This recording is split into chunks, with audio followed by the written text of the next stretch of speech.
maya tayo dito. Pinirito ko na pala yung ating isdang maya-maya. Tapos may miso tayo dito at may mustasa pala tayo dito. May sili rin tayo, may kamatis at may sinigang nor.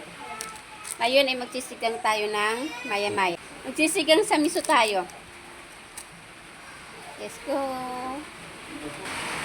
Yan, meron pala tayo ditong kamatis at sibuyas. Iiwain na natin ang kamatis at sibuyas natin. Yan, naiwan na pala natin ang ating kamatis at saka sibuyas. Ngayon ay magigisa na tayo. Let's go!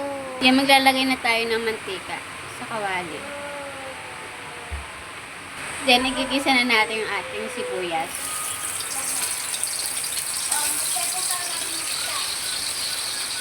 Lagyan na rin natin ang ating kamatis.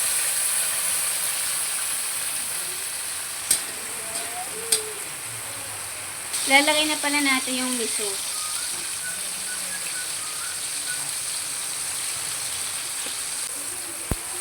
Durugin lang natin. Gigisa lang natin.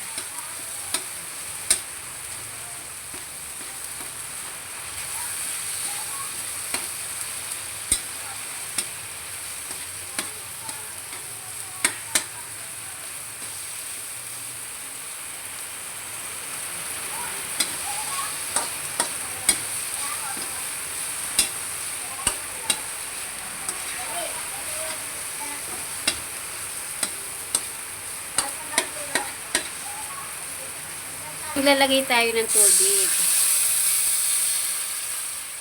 Damihan natin ang ating sabaw. Dahil mahilig sila sa sabaw. Damihan natin. Then, imimix lang natin.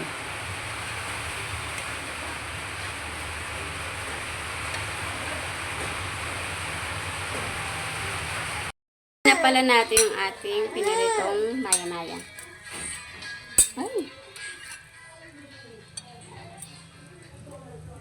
Yan, ilagay na natin yung pinirito nating maya-maya. Po. Natin yung ating sili. Ilagay na natin yung sinigang. Sa miso ilalagay na natin.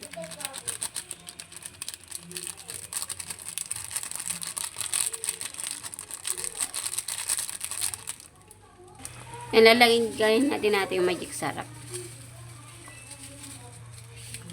And then, lalagyan natin siya ng asin. Konting asin. Then, ilalagay natin yung ating gulay na mustasa.